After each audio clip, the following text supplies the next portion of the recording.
We're Laura and Cindy, and you're listening to the Holistic Horsemanship and Husbandry podcast, where we talk about natural horsekeeping and deepening your connection with your horse. I'm Laura, your horse care mentor. I teach natural horse management practices after working with over 200 horses and seeing how current industry standards are compromising the health of the horse. And I'm Cindy, your horsemanship mentor, offering a proven and unique approach to creating deep connections with your horses from 20 plus years of experience, including working with wild Mustangs. If you enjoy this conversation, please leave us a 5-star review wherever you're listening to us so we can get this podcast into the ears of more passionate horse people. Hello, everybody. Today we have Amy Skinner joining us, and she is the founder of Amy Skinner Horsemanship. And I've been following Amy for a few years now, and what I really love about her is that she has a natural ability to keep things authentically real.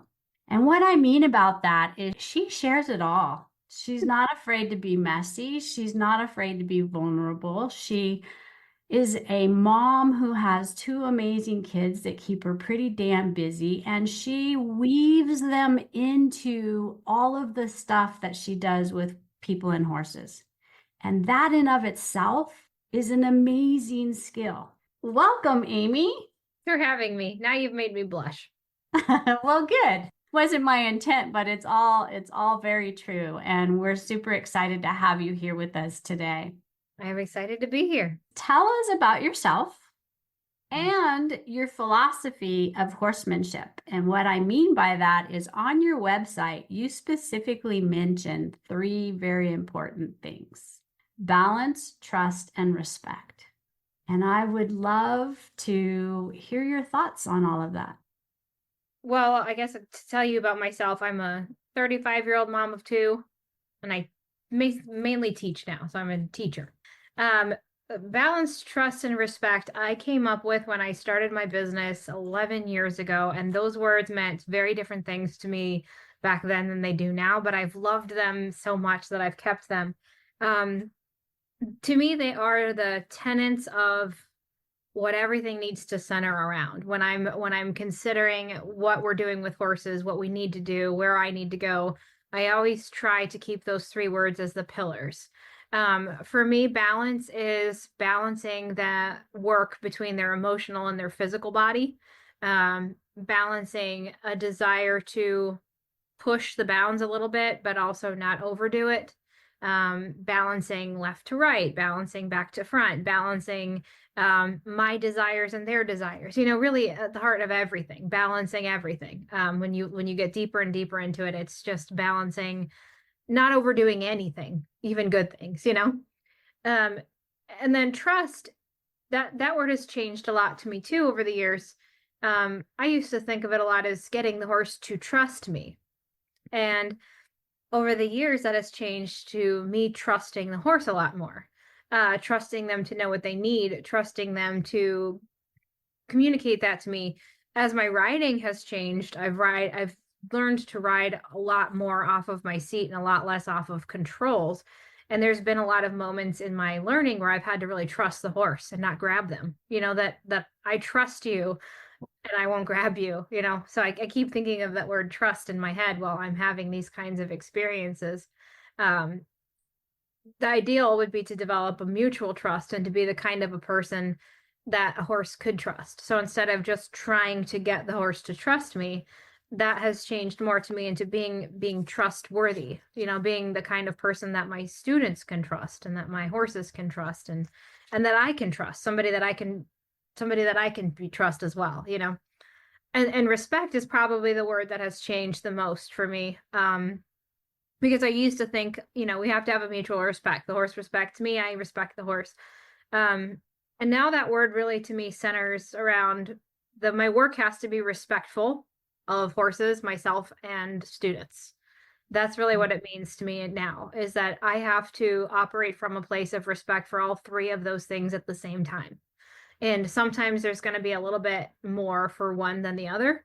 Sometimes I need more respect for myself than my student in certain situations. sometimes the horse needs more respect than on the rest of us.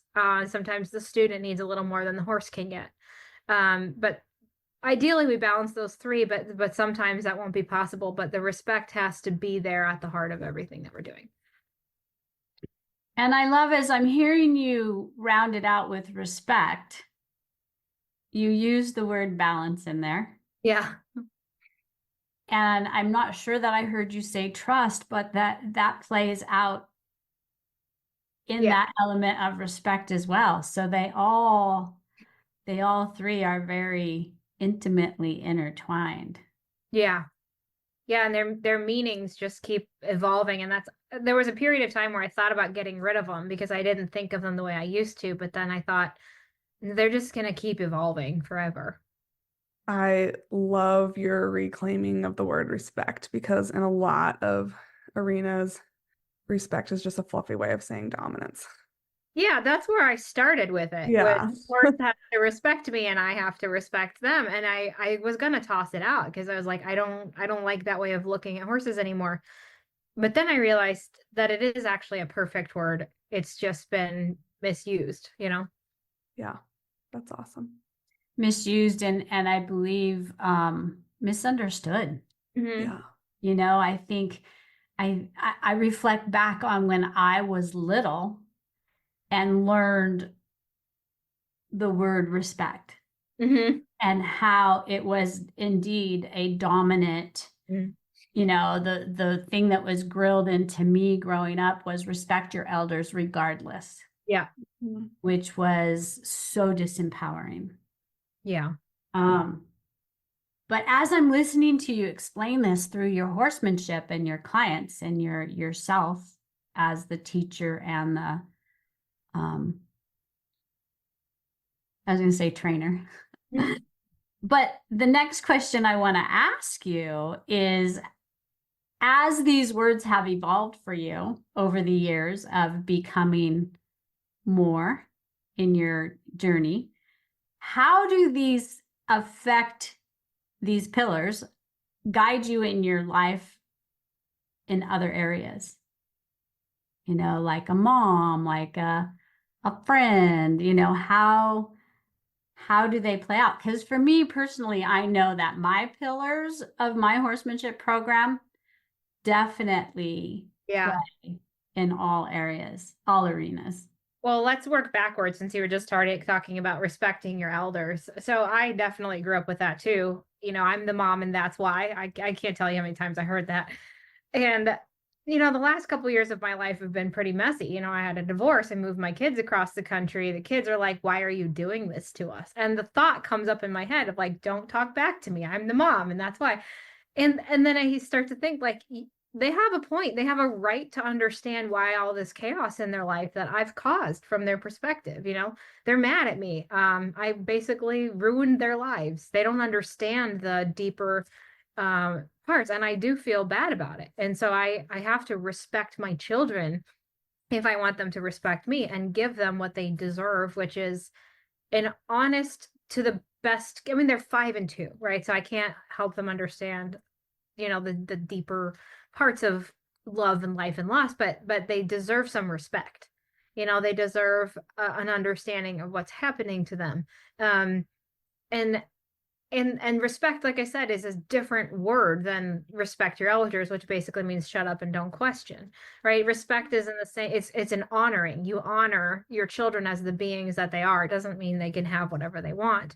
But by honoring who they are, I can respect them. Just like I hope they can honor me someday, but they don't owe that to me right now, you know? And the trust is the same, that you have to trust me a little bit. This is going to suck. I trust you. You trust me. We're a family. We're going to get through this together. And the balance is sometimes it's not going to be possible to balance all of our lives. It's going to be more work than family, and more family than work. But ideally, if you pay into your savings account, that can balance out somehow. But you have to balance being a mom with being a person, and being a horse lover with being for people too. You know, people, I teach people, so I have to be for people too. I can't just be a horse lover. I have to be a people lover. I have to love being a mom, but I also have to remember my students are getting a lesson, and I can't just, it's a balancing act at all times, and everybody deserves to be honored, but it's not going to be possible to honor everyone at the same time. So you have to put into little buckets and hope that it pays out. And then when somebody walks away from you, you have to know that they owe themselves some self-respect too. And that might not be the way for them to get it is with me. Because I can't give enough, and that's really been the lesson for me in the last year is I can't give enough. And if somebody walks away, they might deserve better. And that's not necessarily a good thing or a bad thing on my part. You know what I mean? I think we put that in society so much, like if somebody leaves you, they don't deserve you. And that's really not true. It doesn't have to have that kind of judgment attached to it. It could be that they need more, I can't give more, and it is what it is. Or they need different right now, and later they'll be back. Exactly. Yeah, it doesn't, that was so helpful for me to think of it that way, that it doesn't have to be a judgment against them or against me. It just is, I think really what you're saying is something that has always been, and I kind of just accidentally stumbled into, one of the pillars of my horse philosophy is understanding that the other person in the relationship, the other being in the relationship might be having a completely different experience than you. And that doesn't mean that it's not correct or it's not valid. Yeah. Just understanding and holding space for that perspective keeps everybody's guard down. Yeah. What I'm just really hearing in all of what you both are saying is trust.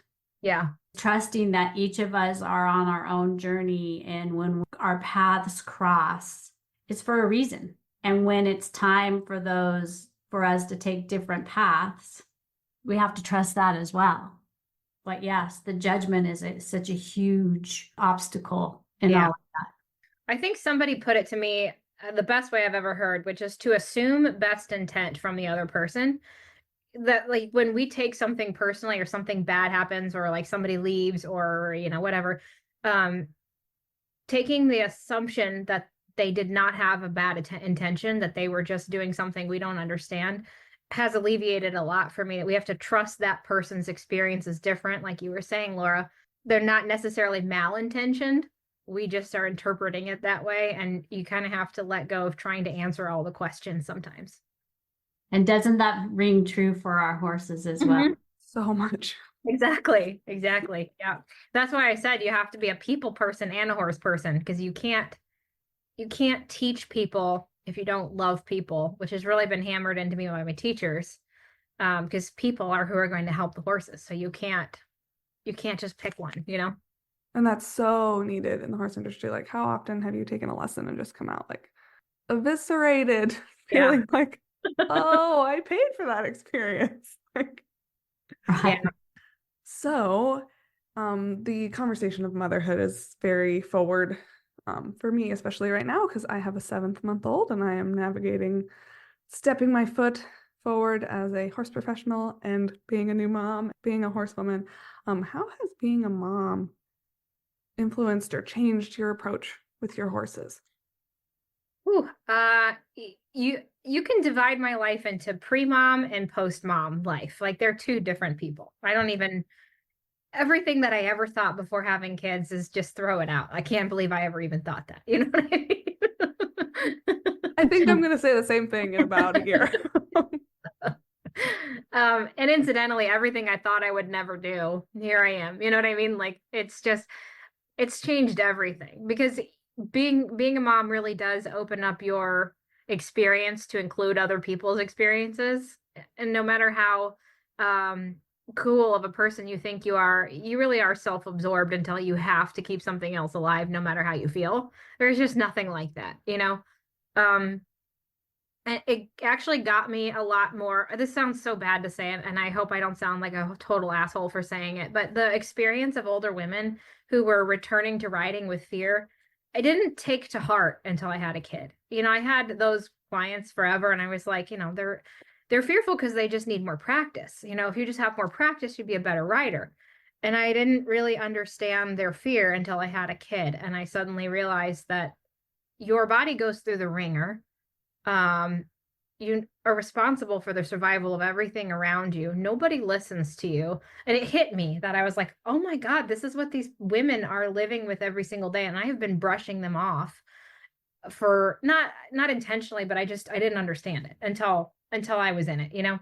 And I never had fear of riding, not even while pregnant, until after the kid was born and this huge wobbly hole was in my gut. And I was like, oh my God, this is what this feeling is. I was so miserable. I couldn't believe that anyone could ever get on a horse like that. So that's the biggest thing is I couldn't say that I understand their fear the way that it is, but I understood fear in riding.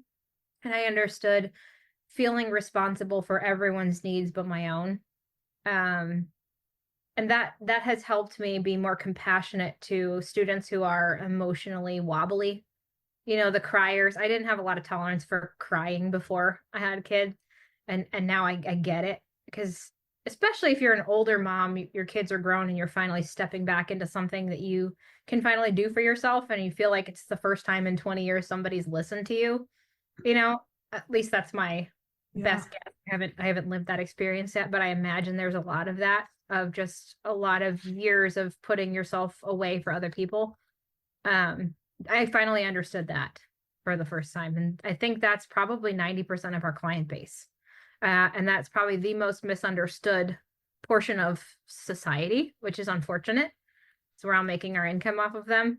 So like I said, I feel this sounds bad saying it, but I didn't understand them. And I hope that I understand them better now. And I hope that I can teach and help them more now than I did before when I was not a mom.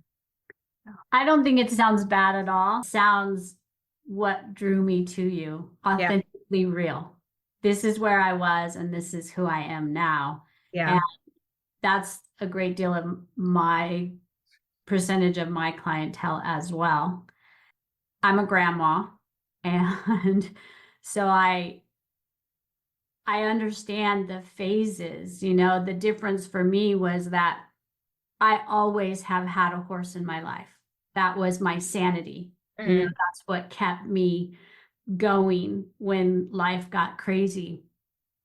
But I do remember that when my youngest moved out, and it was like, wow, okay. There was this sense of freedom that I hadn't felt since I was in my early 20s. And there was this emptiness. And then there was these funny mind things like, well, I'm too old and I've wasted so much time, and can I even do it at this age? And, you know, the body's changing, and there's so many things that you don't have a clue of.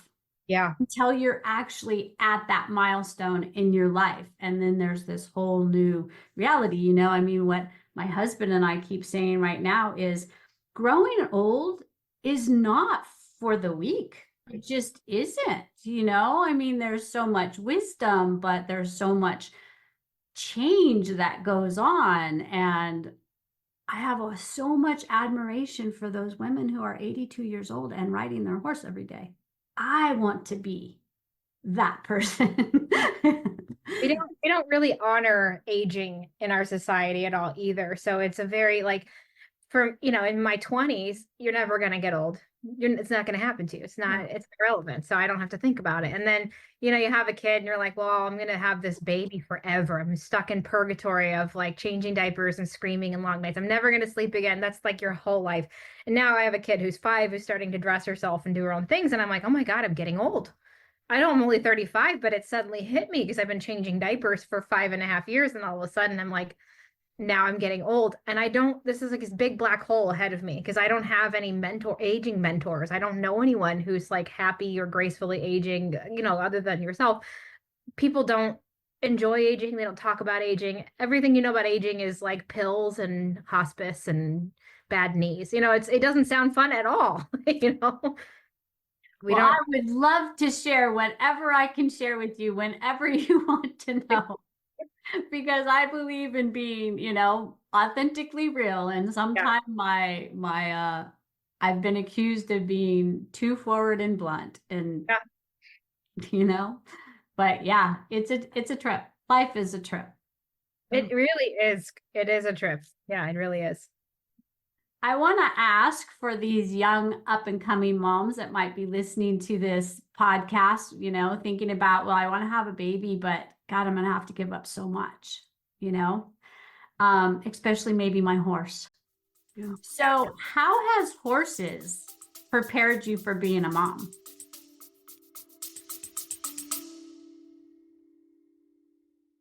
Let's pause for a moment. Have you ever looked at your horse and wondered if they're thriving in your care? Is there more you can do to give them the best life possible? Most ranches and boarding facilities are set up for convenience, not horse health, but there's tons you can do to fix your horse's situation if you're willing to get creative. Join Evidence-Based Horsekeeping, my Facebook group where members learn how to improve the mental and physical well-being of their horses. The link is in the show notes. Well, when you take care of horses, you have to take care of something no matter how you feel. You sometimes have to get up in the middle of the night and be tired and be cold, and you really have to learn to harness your worry. Horses can scare you and make you worry, and you find that that's not productive, and you have to get it together and deal with the colic or deal with the trailer loading or whatever. That's basically 99% of being a mom, is things are petrifying and you can't really let it get the best of you. So definitely that. I feel like, I had a very scary, both my babies were born with breathing problems, so that was scary. And I was perfectly equipped to that, I think, that I could just like deal with it like a colic, and then don't panic until you have time to think later. So that kind of thing definitely prepared me. And then just being active really helped me through my pregnancy. So horses made it so that I was healthy enough to do that. I mean, they're really not that different. They're kind of all basically the same. I found that too. And, there's kind of this rhetoric that like, oh, you're going to see your horse differently after you have a baby, or, they're not going to be your baby anymore. And I personally have not experienced that. It still doesn't matter if my horse needs me to be out there in the middle of the night. I'm going to be out there in the middle of the night, and then I'm going to be running in the house and feeding the baby and going back and forth if I have to. But like that piece of like, oh, your horse isn't going to matter to you anymore, I have not experienced, and I've been very grateful to not experience that. Yeah, I hung on to mine for dear life. They're like a piece of mind that you're losing your sanity when you're a new mom, because all you are is the wiper of asses and the feeder. It's like you have a horse and you feel like yourself again. And they're your friend, they're your dearest friends, because they understand you like deeper. You're not just a feeder or a changer. You are who you really are. And that really held me together during my young baby phase. That is so true. And my horse is very funny in that when she watches me get into that mode of like, I just need you to stand here while I change his diaper and feed, and like I'm doing all the things out of the barn, she just looks at me like, oi, lady. Like, and then she's very much like there for me when it comes out, and like facilitating these lovely moments of being able to come home to myself for 10 minutes, which is so badly needed. I remember when my kids were both young and I was working full time and I had my horse. He seemed to know, when I would show up. At that time, they didn't, well, off and on lived with me, but he seemed to know when I just needed to ride and play, and when I just needed a rock to lean on, and when I needed to be called on for lack of a better term, my shit. Yeah. Or whatever it was. I was in my head for fear or anger or whatever. He would just call me on like, hey, right here, right now. So yeah, like I said, my horses have always been my rock, my reason, my sanity. What is the impact or the change that you want to have on the horse industry? Oh, that's a good one. I would really love if the impact of my career was to get people more interested in being aware of their habits more than anything. Because I feel like people look at education so much so, and this is not people's fault. This is marketing of decades and decades and decades of people. This is how you're going to learn. This is what I'm going to get. This is people look now at education of what am I going to do? I'm going to teach my horse to XYZ. I'm going to learn to do XYZ. And because of that, the discipline of the daily discipline has suffered. So people don't really think about that as being that important, or if they do, they don't realize how unaware they are being with their habits. And usually when I teach people and start pointing it out, they start to feel very flustered, like I'm picking them apart, so I really would love if that was just the way we were with everything, like how you make your coffee in the morning and how you put your horse's halter on, and that we gave the respect to each one of those things and really tuned in deeper and deeper to those, to the degree that we're capable of. That I would love that. I think that would change everything. Mindful awareness would be, life changing would be societal changing. It would, yeah, I think it would be. It would awaken accountability. Yeah. Yeah. If we could say, I, put that halter on in a hurry, whoops, and then no judgment attached to that. Just next time, now I'm aware, and next time I'm going to do it better. Yeah. When I trained horses, that was a huge, huge problem, because I didn't even know the horses I had in training had the problems the owners had until they'd show up and say, well, he bit me when I was haltering him. I couldn't recreate that behavior. I don't know what you did. Why did he bite you? Well, what have you been doing to correct his nipping? Give me your secret. He's never nipped me. I don't know what to tell you, and then I would watch them halter, and they're just talking to three people and slapping the halter on. And then every once in a while, quit, a quit. And it was like, he's so frustrated with you. It's not a behavior. You need to pay attention while you're putting the halter on. And, sometimes it could be like pulling teeth, bringing people into like, well, I paid, $1,800 for this. I'm sorry. My horse is still biting me. I paid $1,800 for training, and my horse is still biting me. And I'm like, well, because there's nothing on God's green earth I can do to make your horse tolerate what he doesn't tolerate, Yeah. So your horse is asking, he's calling you to the table. So that's what I think we need. I got called to the table last week. The baby was sleeping, and I had my list of things I wanted to get done while she was sleeping, and she started stirring, and so I started rushing. My horse was like, "Oh, you want to see some Russian?" Like spinning, and I'm like, okay, we're done. Got it. Thank you very much for that awareness. I get it. We're done. Yeah.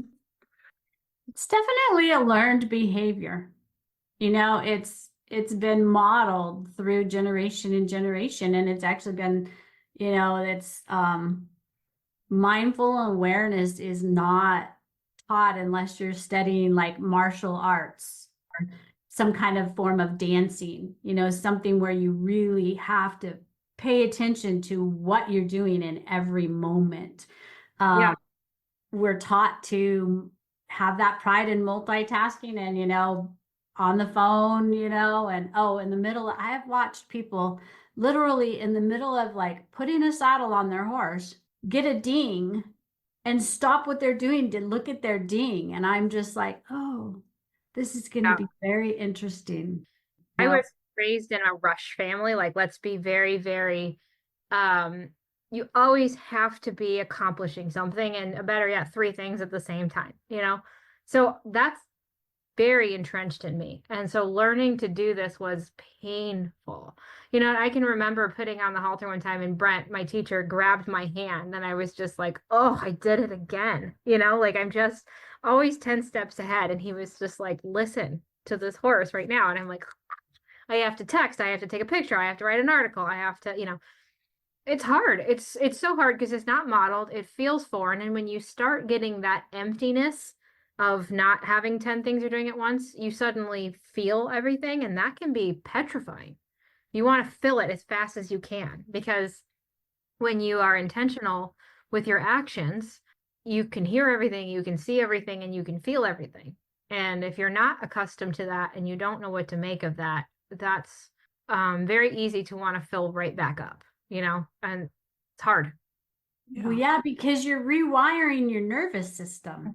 We have been trained to be in that sympathetic nervous system, adrenaline driven, got to get it done. And when you slow down and do one thing mindfully at a time, you're literally resetting that nervous system, and the body physiologically doesn't know what to do with that space, and then comes the thoughts. And Yeah. because of the thoughts, then comes the feelings and sensations. And you're just, it's so easy to want to go back into make that stop. That's so uncomfortable to feel that space. And I always, when I talk about that kind of resetting that we're doing and we're asking our clients to do, I always come back to how it must feel for those horses, especially the horses. And I'd say a great portion of the horses out there are being taught in that same mode that we are operating from, the do, a bunch of different things, and got to go to the next, got to go to the next. So they're always up in that arousal state. And then we're asking them to drop down and pay attention and be calm. You know, I've witnessed horses have that same kind of moment of panic during the reset. Like, you know? Yeah. So yeah, it's pretty fascinating. It really is. Yeah. And it's kind of interesting to me because if you take somebody who grew up in the mindfully doing one thing at a time, that feels very, very happy. And if you put them in this adrenaline state of multitasking craziness, they would be like, why would anyone want to live that way? But it really is a testament to how adaptable your brain is, that it adapts to whatever it gets used to, right? We all are living in that and don't realize how uncomfortable it is because we're like the frog that boils slowly in its own water, you know? If we could get out of it for long enough, we'd never want to come back, but it's hard to leave it. When I really look back at my evolution with my horse that I have right now, I got her started with the intent of being slow and mindful and clear-headed, but I hadn't integrated it. I wasn't actually doing it. And to see how well she did in that environment just because the intent was there, even though I was so far from perfect, and I'm like such a better person at it now today, and how she will call me to my best and hold me super accountable to who I am today. And she held space for that growth for me. And what's so amazing through it all, it's like, holy crap, we are not, I'm not there yet. I'm never going to be there. But our horses are just astounding teachers in this work if we allow them to be. Yeah, they are pretty amazing. If there was a golden nugget you wished you could share with all horse owners, what would that be? Ooh, golden nugget: to not memorize a recipe, but to pay attention. Because I think that's the biggest struggle for horse owners that I've been working with since the beginning of my career is everybody wants a recipe, right? We all want clarity in a recipe. Like, what do I do? How many degrees before I put the blanket on? What time that do I? That question is coming up everywhere right now. Yeah. And then how many laps left before I go right? How many times do I repeat this exercise, right? All of those things are specific recipes we're looking to get. And when I had a boarding barn, my clients would go nuts because they'd be like, oh my God, are you putting blankets on the horses yet? And I would say, I will watch them. And if they look cold, then I will do something about that. And they interpreted that as if I'm doing nothing, right? Because they're like, she doesn't have a specific number, Or how do you know when to stop the session? Because he feels good. That's not to say you fly by the seat of your pants at all times and have no, principle, but you have to pay attention because every single moment is going to be different. So 32 degrees and windy feels very different than 32 degrees and dry, which feels very different than 32 degrees and rainy.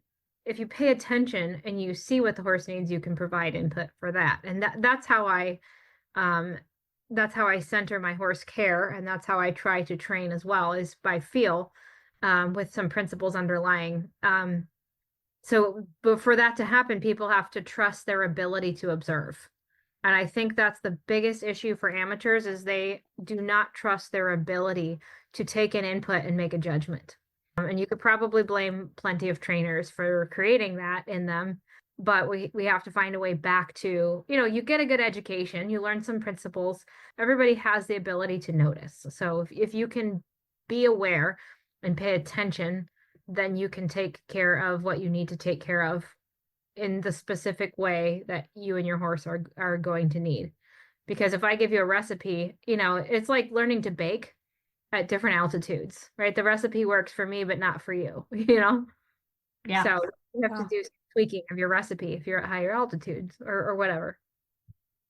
I love that because it's like, yes, there are basic things that we all need to learn, but being able to feel in the moment what is the appropriate action or non-action.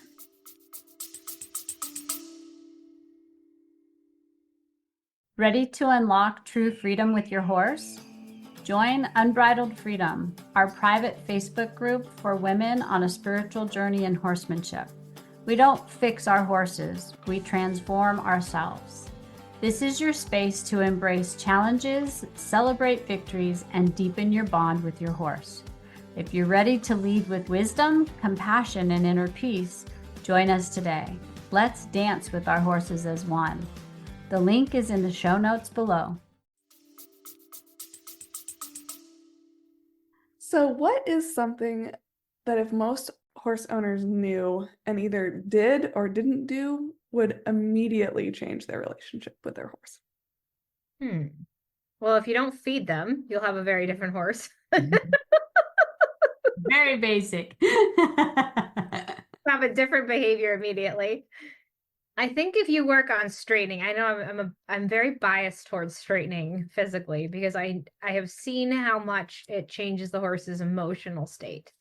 I think that if you're riding the horse with some regard, whether you're perfect or not, towards straightening, the horse will become calmer pretty quickly usually. And not to say you're wrangling them into like a shape, but that you start to become aware of what alignment is and how to move fluidly and how to stay balanced over their body. That immediately changes the game, even if you're not doing it well. I've seen that almost every time. Start to pay attention, the horse is like, oh, finally, okay, let's do this. If you have no regard to the horse's balance and your balance, that can immediately change things too. What we often call behavior in the horse is a response to how they're feeling about how we're working with them. Just so that our listeners understand, what do you mean by straightness? Straightness is a relative term, so that's a very good question because you have actual straightness, which means that the horse equally weights both hind legs and can raise both shoulders equally. That's like our Shangri-La, like you're not going to get there in a session. And then you have relative straightness, which is basically putting the shoulders ahead of the hips. So if you have a horse's body on a canted line, like let's say you're riding the horse on a circle and they fall through the circle, they fall in with their shoulder. That's something everyone can relate to, I think. That would be crookedness. So to straighten them, you would put the shoulders ahead of the hips. The reason that that's so important is because when the horse is falling through a turn, their shoulders are falling in, all of their weight is now kind of working over that shoulder. So like if you think of a barrel racer going around a barrel, what you have is centrifugal force. The horse is basically whipping around that one shoulder. The reason that's important to understand is their fall risk is much higher. And so if they're hanging on over one shoulder more than the others, and we pull their head, we could wipe the whole thing out.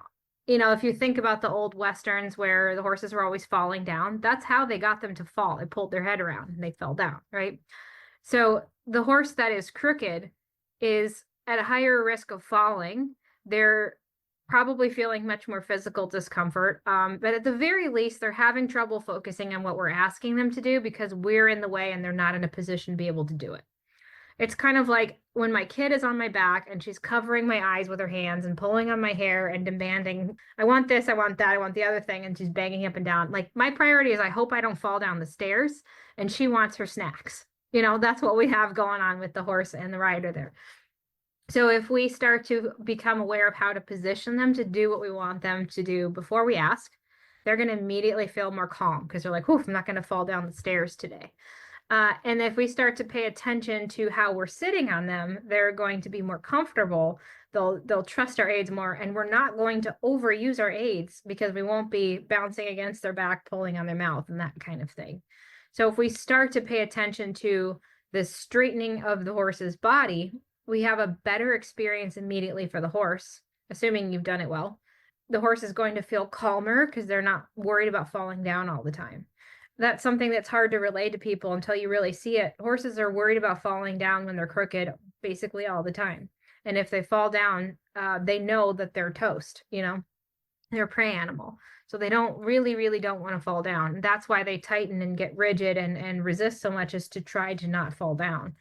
And we look at that as lack of softness. We look at that as ignoring our aids. We look at that as needing suppling, needing more training. And a lot of times they're just trying to keep themselves upright.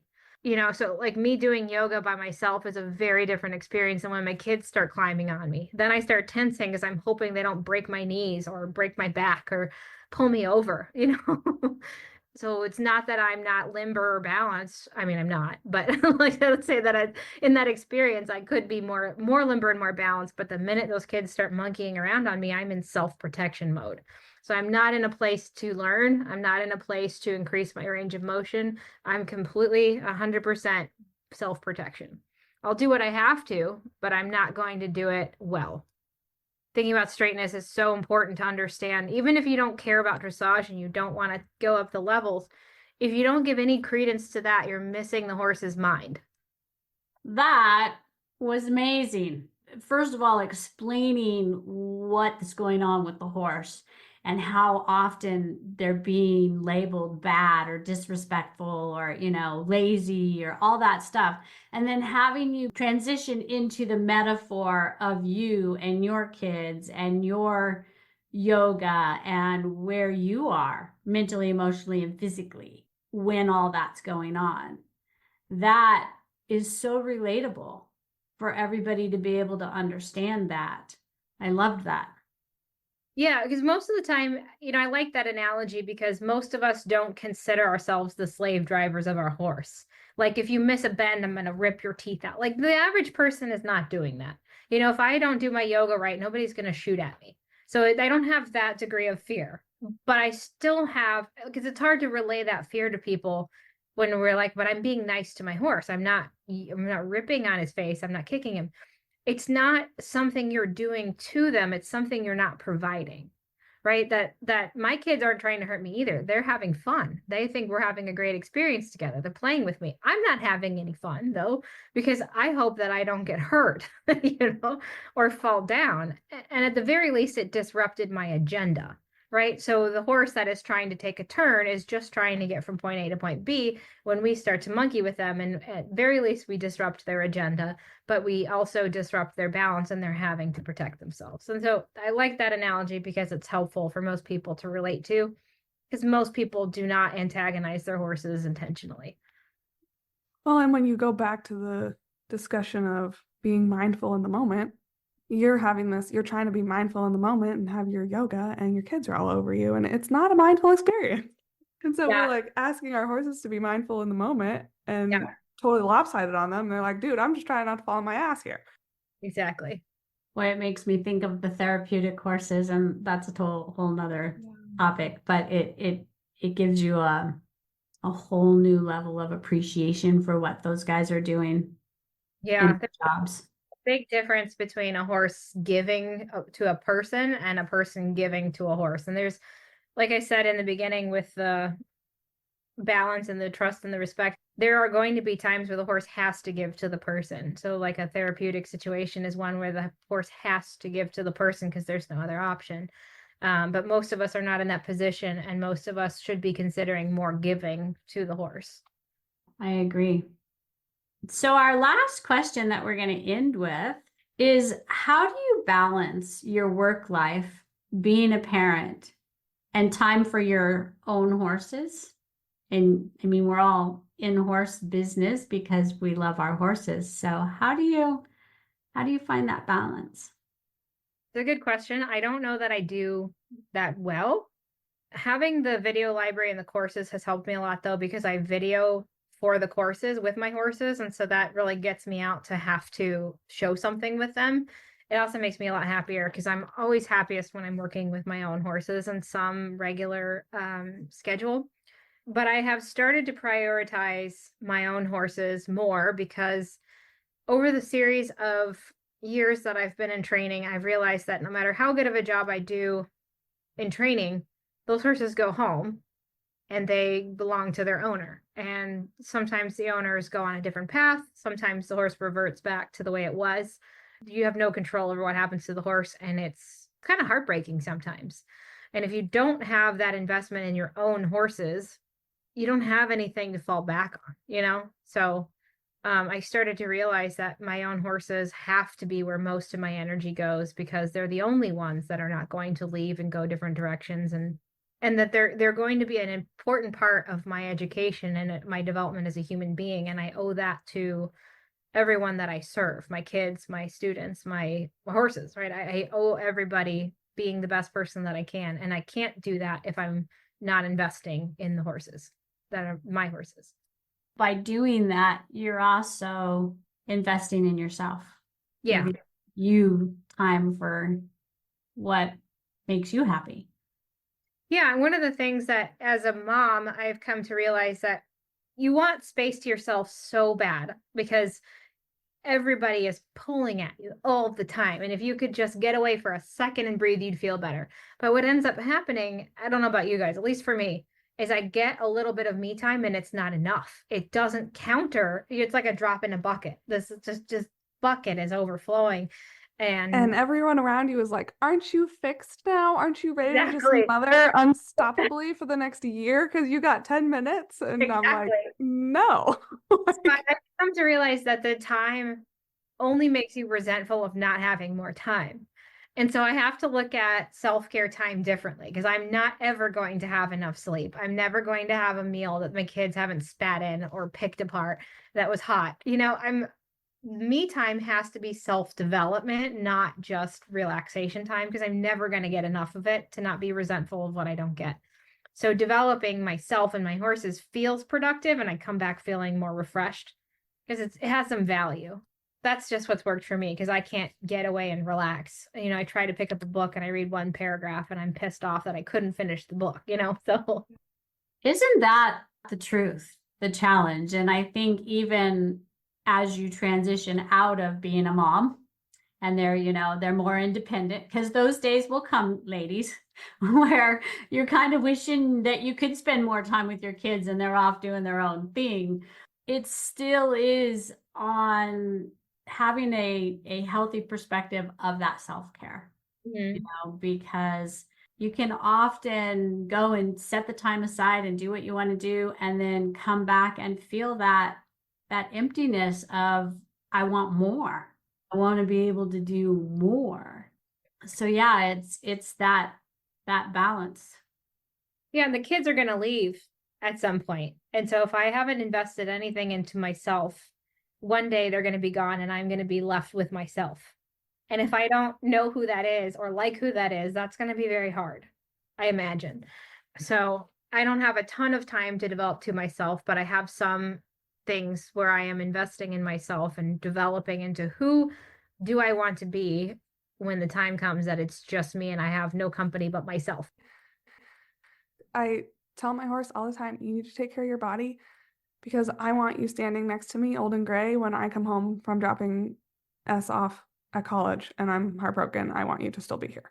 Yeah. Like if you have a horse for a lifetime and you approach the relationship that way, they could very well be in your life longer than your kids are living in your house. Not that I'm going to be like, get out of my life because you're 18.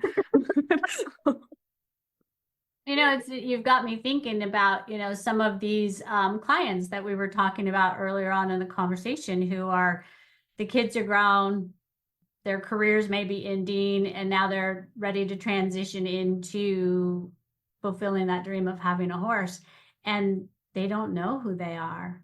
They feel guilty for taking that time to themselves to pursue their dreams. It brings me back, Amy. This has been amazing. I feel like we could continue this for hours, but what I'm experiencing in all of this time that we've spent together is we're coming back to where we started. It's all about balance, trust, and respect. for where we are in that moment, what we need, what others need, respecting all parties, and trusting that it may not feel right in this moment, but we're respecting it all enough to know that it's going to balance itself out. So pretty good pillars to live by. Yeah, I like them. I'm glad I didn't get rid of them. No, they're important. And just imagine how amazing your kids will be as you model that for them. Yeah, that's the problem. That's the tricky part, is the modeling, right? It's easier to type those words out than to model them all the time. And the funny part is when you live like that, where you have respect for your children, they call you out on everything you do wrong because they're not afraid of you, you know? So my daughter says to me the other day, Mom, you shouldn't get angry. You should take some deep breaths and go calm down and come back. It's like, my first thought is, you little shit, you know? Yes. And I'm like, you're so right. I'll leave and I'll come back and I'll apologize when I'm calm, you know? Yes. That tells me right there that you're modeling it beautifully, even if you don't feel like you are. Well said, Laura, Yeah. right? Because they didn't just learn that from watching cartoons or Spicy Mike. Right? That's, you know, it has to go both ways. If I'm going to tell her you have to control your temper, calm down, and come back, same goes for me. And she has a right to call that out. And that's mutual respect. I shouldn't talk to her like that. She doesn't deserve that. And all the while remembering and giving yourself as much grace as you give them. Yeah. You know, we are a hot mess many moments through the day. But you know, I come back to her and I apologize, and she pets my head. She goes, "It's okay, Mama. I still love you." And it's like so beautiful how quickly we can move through these moments when we're that real in them all the time. I followed the rules and everything's fine now, you know? Yeah. No grudges. Just now it's for dinner, you know? Just no.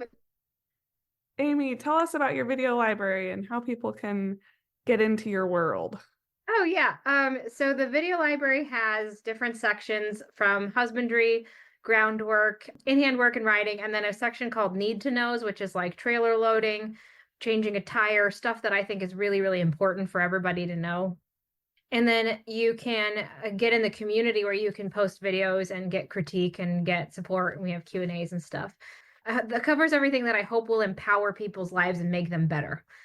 So that's why I made it, was to make it affordable, accessible, and you know, to have the body of work and like the theory broken down into easier ways to understand. So you don't have to go to like 600 clinics to start to pick up on what are we doing here. It's kind of broken up and explained.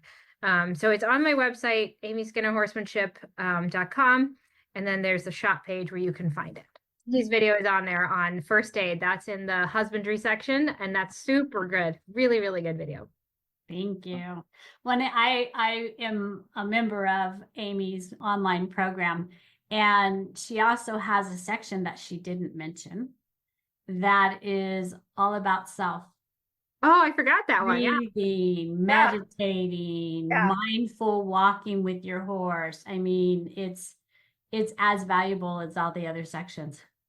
I can't believe I forgot that section. It's a great thing you're doing, and you're finding that balance. Trying to. This has been wonderful, Amy. Thank you so much for taking your time to be with us.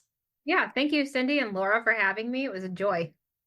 And we will put your link to your website in the show notes, so everybody will be able to just click right on there and go check you out.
So if you have any questions about the topics covered in this episode, send us a message on our Facebook page, Holistic Horsemanship and Husbandry, and we will answer your question in a post on our page.